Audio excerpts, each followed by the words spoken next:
Welcome to a special edition of Daily Dose of Septuagint. Excited to have you this time around. And if you've been with me over the past few videos, we've been taking a look at Psalm 22, partly to anticipate and prepare for Easter, since that psalm plays a big role in the Passion narrative. So I thought it'd be fun in this particular video to take a look at the same psalm, but in Codex Vaticanus. It's been a while since we've been with our old friend from a few months ago, and so we're not going to do the whole psalm in Vaticanus. That would take us way too long, but we'll take a look at a handful of verses just to get a feel for it in the manuscript. Always good to stay sharp on this, so let's dig in.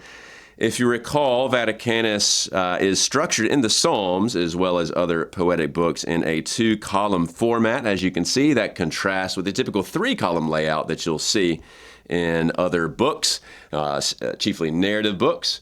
And if we zoom in, you'll see the Psalms are generally numbered out in the margin. Now, kappa here equals 20, and the alpha is 1. Now, you may be wondering, wait a second, I thought this Psalm 22. Well, it's Psalm 22 in the English numbering, and the Septuagint numbering due to some issues related to Psalm 10 and some things I'll cover down the road in a different video. 21 is the Greek ordering, and that equals 22 in the Masoretic and English ordering. So you'll see that it's numbered out to the side, most likely by the original scribe who wrote who copied the manuscript. And just as a side note, one of the things I love about the facsimile edition that I'm blessed to have is that the Vatican, when they made these, they attempted to reproduce essentially all the features that would be relevant to study the manuscript. And one of those would be holes that are in the parchment. Because now this one's not super important. Sometimes they'll show up, though, in the wording bits. And so you can see how a scribe might write around it or what have you. You can't always pick that up on images, but there is a hole in the parchment out here in the margin, and you can actually poke your finger through it. So you can sort of see that I've done that here. They cut the holes out. I haven't gone through and done it with all of them. But it's kind of fun that you actually have holes in the page reflecting holes in the underlying parchment. So, little known thing, if you haven't seen the manuscript, that's a fun feature of it. Well, let's take a look then, first off, at the superscripts. Let's dig in, we'll read that together, and then we'll go through a few verses. Now, you'll notice that the scribe, in addition to numbering the psalm in the margin, has put a kind of a little stop here that indicates that the prior psalm is over, although the actual last line of the psalm spills over here. And so they put a little paragraphos as well to indicate, okay, that's the end of the prior psalm, that is Psalm 20. And then they have stuck with the indentation here for the superscript. And then you'll see that the actual verses of the psalm come back out flush with the left margin. So let's read the first line. So you'll see it's going to be ace here. That's an epsilon iota. Remember your lunate sigma that looks like this as opposed to that. Maybe a while since you've taken a look at that. And then we have ta, and then telos. And, there are some diacritical markings that help you sort of break up the words and so forth. So you can say, okay, there's one here, and then there's one here. So there's a word break there between the ace and the ta. But either way, reading manuscripts helps you get better at your grammar as well. Now, this looks like a medial stop, but I looked at the image more closely, and I think it's just a smudge on the parchment. So esatelos, famously, that's lemenetzeach in Hebrew. It's like unto the end, something like that. And then we have huper. Notice it has some diacritics as well to help you segment it. Then we have tes here. And then the start of the next word, which is anti. So fairly easy to read that, hopefully. It continues on the next line. So you have the lambda here and eta. And I'll come back to this mu here in a second. You got your psi, your epsilon, omega, and sigma. So it's anti-lampseos. Now, one of the things that's really fascinating about Vaticanus is that it was originally inked. We tend to date it to sort of the mid-300s, so to speak. But then a few centuries later, the ink had faded considerably. And so an unknown scribe or corrector went back through and re-inked, or maybe more than one, re-inked the manuscript. And as they did, they often chose not to re-ink certain letters or even entire words. And that'll generate textual variants that you'll see in the various apparatuses, whether that's Old or New Testament. And this is a good example. From the perspective of let me go ahead and put the standard form here. Most editors are going to spell anti-lampseos with the mu here. Because that's the typical morphology. But apparently by the time the re-inker was involved, and he does this not just here, but in other places with similar words, he doesn't like that mu. He doesn't want to re-ink it. He wants it to be simply anti-lampseos. Maybe in his era, this mu was not as popular because morphologically, it could either be embedded or not. And so kind of interesting. I wouldn't call that a variant, but it is something that's fascinating that he chose not to re-ink that mu. And then we have our tes here, our article, and then we have aothene or heothenes here. You can see that down here, of the morning or something to that effect, if you remember that video. Moving on to the final line, we have solomos. See that word there? It's a nice little psi.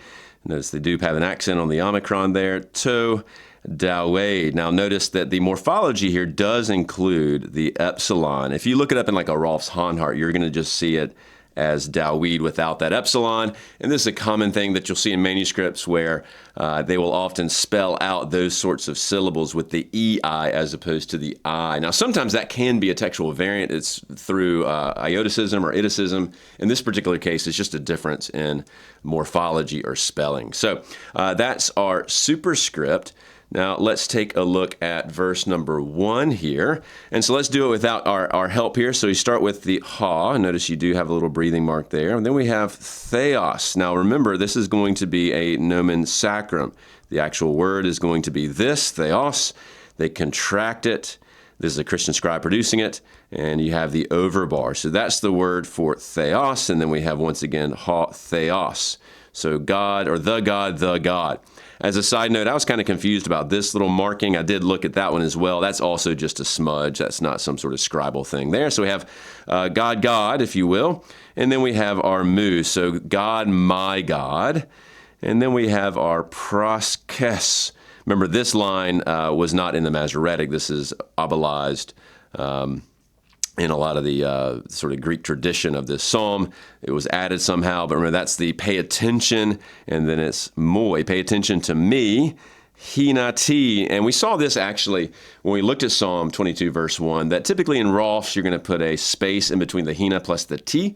But I think it was in Matthew where it's put together. It could have been Mark, not written. I can't recall. Because again, you can even see that in the manuscripts, there is no space. There's not really much spaces in general, but it could be considered one particle, one word here, or you could separate it. It ends up having the same meaning, but this is kind of what it looks like in the wild. So hinati.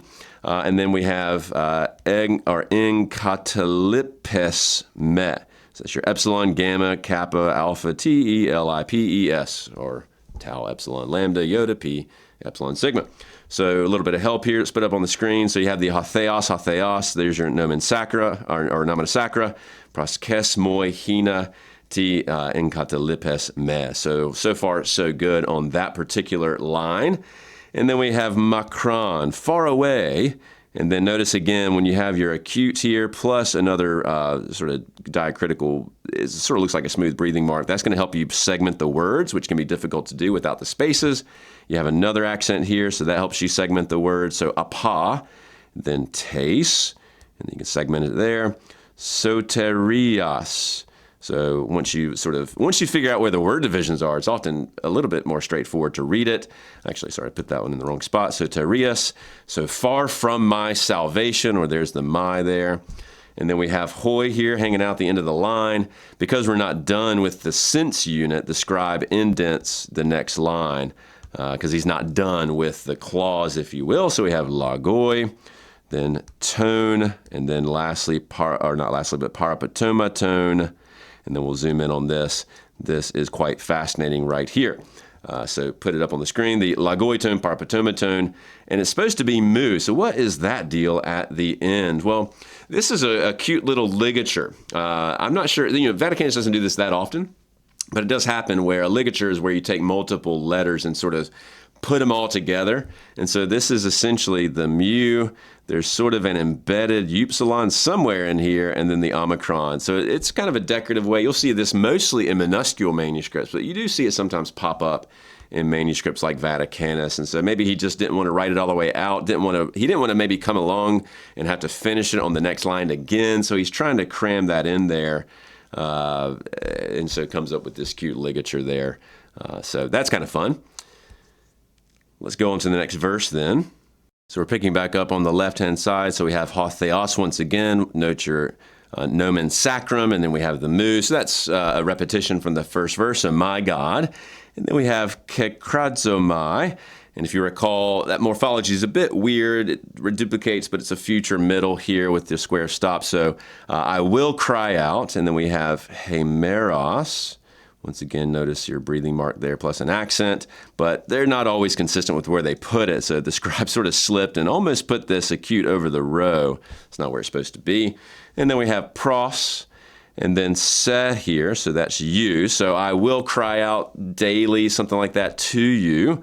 And then we have your kai here, and then we have your uk, asa kuse, that nice future middle, and you will not listen to me, in effect, something like that. So asa kuse there, you see the sigma eta. So that's not too bad. I'll put that up on the screen. You can follow along more closely. So you got your theos mu, kakragzamai hemeros.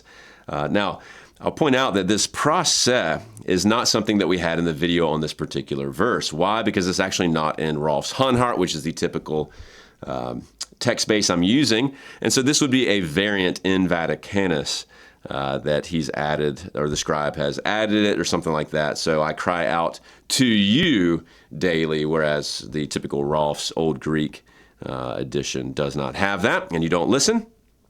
Or you will not listen, something like that's the source of his complaint. Now let's press on a bit, clean up the screen just a bit. And then we have K, or Kai, then nukta, so by night. Kai, again, uk, you see that. Ace, and this is where it's a bit weird in Greek, ace. And again, it's really difficult if you're uninitiated to just sort of figure out where all the word breaks are. That's one of the biggest challenges of reading a majuscule like this. But with Vaticanus, quite helpful, we do have the accent. So that's going to help you figure out the breaks. Because you can't, for instance, generally speaking, have two acute accents in the same words. There's got to be a break somewhere. You have another one here. That's breathing mark's going to also mark the start of a new word. Same thing here, same thing here, same thing here. So all of your breathing marks are going to help you figure out where those word boundaries are. But also grammar will help as well. So ace, anoion. So with ace, for instance, we're going to expect an accusative ending. So it can't just be like annoy. First off, that's not a word, but that's not going to be accusative. And then we have the amoi here. So by night, and it is not for my silence or madness or something to that effect. If you recall, that particular rendering with this anoion is quite annoying. Actually, it's a bit weird. Let's take a look at another line here.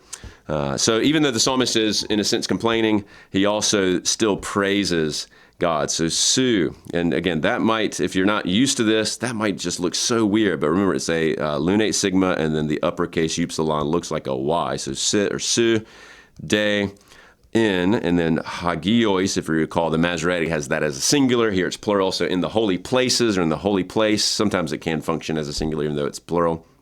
And then we have katoikes. And then he says, the epinos. It continues on the next line, Israel, the praise of Israel. So here it is, just if you want to pause and make sure you're making sense of all the letters. They even have, very helpfully, the circumflex to show the result of the liquid future kind of deal here. You see that in your critical edition as well. The epinos Israel.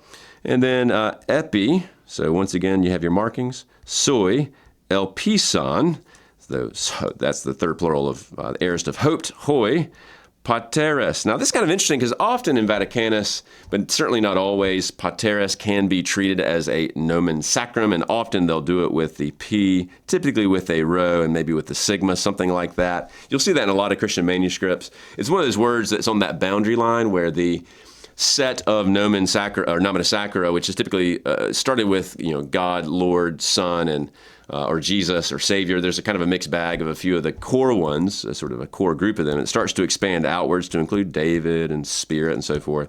And fathers was often one of them. In this case, the scribe has not treated it that way. It's our fathers, and they elpison kai, eruso, altus. But let's dig into one particular thing here, show you the words. You'll notice that the original scribe misspelled eruso. It's supposed to have two R's. And so most likely, so far as I can tell, the same scribe fixed it. Maybe he'd already finished inking it, and so he didn't have space.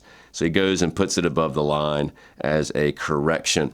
And so most likely your editor of a critical edition is not going to mention that as a variant because really it's a nonsense reading if it's just one row. Clearly the scribe knew to correct that. Sometimes you will see those kinds of above the line fixes as a textual variant, but most likely if I were doing it, I probably wouldn't list it here. There is a new edition of the Psalms coming out because the Göttingen edition for this one is quite dated. I'll be curious to see what they do with something like that. So that's that verse. Just do a couple more, and then we'll call it a day. So we're picking up, well, let's go ahead and put some help on the screen here. So we start with this pros, once again, pros se. So to you, eke kraxon. So they call, referring back to the fathers, the Israelite, patriarch and so forth, they called out to you, Kai.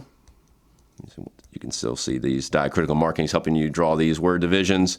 Another one here, another one here. So, and esotheson. He's able to fit that in quite nicely. So they were saved.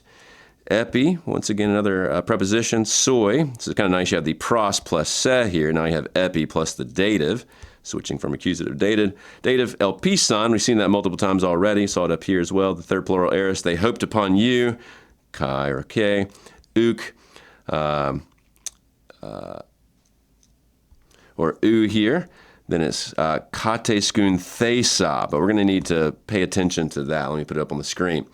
Here the scribe did one minor mistake and then one thing that's pretty normal to try to fit this word in. So this is the word for to be put to shame. Notice that the scribe originally left out a letter here. And so it's supposed to be, you have your kappa, alpha, tau. So you got that so far. Eta doesn't have a iota subscript at this stage in the game. Sigma, chi, upsilon. There's supposed to be a nu here, kateskuna, before the theta. He left it out, and that would have been nonsense, so he adds it above the line here. Again, that does look to be the original scribe. He gets to the end of the line here, and as is really quite common for the biblical majuscule handwriting that you see in Vaticanus and Sinaiticus and others, instead of writing a full nu here, although technically he could have written that in with no problems. Obviously, he has more space out here. Instead, he used what we call the nu bar, which is you throw the nu above the line. You don't even write it out fully. The scribe often does that, although he didn't do it here or up here. But in this case, he chose to do the nu bar. Maybe he was running out of space. You can even see that he was trying to squeeze in those letters. So he's like, I'm running out of space. I want it to stay nice and tight in the margins. So he did the nu bar there, even though he probably didn't have to. But that's very, very common in this particular manuscript. And then we have ego. See your epsilon, gamma, omega there. De here with your accent. Ami. So ego de ami. Scolates, I'm a worm. Okay, uk anthropos. Here's another situation where I would have maybe expected a nomen sacrum because anthropos starts to get into that second tier set of words that often receive this treatment. And you might have expected, for instance, an A, maybe like an NOS is how you'll often see it. But in this situation, he chose not to. Not sure why. And then lastly, last line, then we'll wrap things up here, so clean some things up a bit. Onedos. Now, once more, we see the scribe left out a letter. He spelled it onidos. And in this particular case, it's really hard to tell if this was added by a later corrector or if it was a self-correction by the scribe. It's really difficult to tell in this particular situation. But if it is added later, most likely the original scribe spelled this onidos because of this whole issue of iticism or ioticism, which is a bunch of vowel combinations were pronounced the same way. You couldn't orally or aurally tell the difference, and that often leads to blunders like this. And so somebody, or maybe the original scribe, added it back in to correct the spelling because it is supposed to be ei. That's like a rebuke or scorn of anthropou, of man, ke exudenema lau, and he's running out of space again. He does not want to have to do yet another break, and so he really crams the lau there at the end, trying to manage the horizontal space and not have so many breaks. So there you go. That's probably enough for today. Hopefully you've enjoyed another tour through Vaticanus, Psalm 22. Just a good to revisit some verses we've already done, hopefully get sharper at it, get more experience taking a look at script like this, because the more you do it, the better you get. So thanks for tuning in.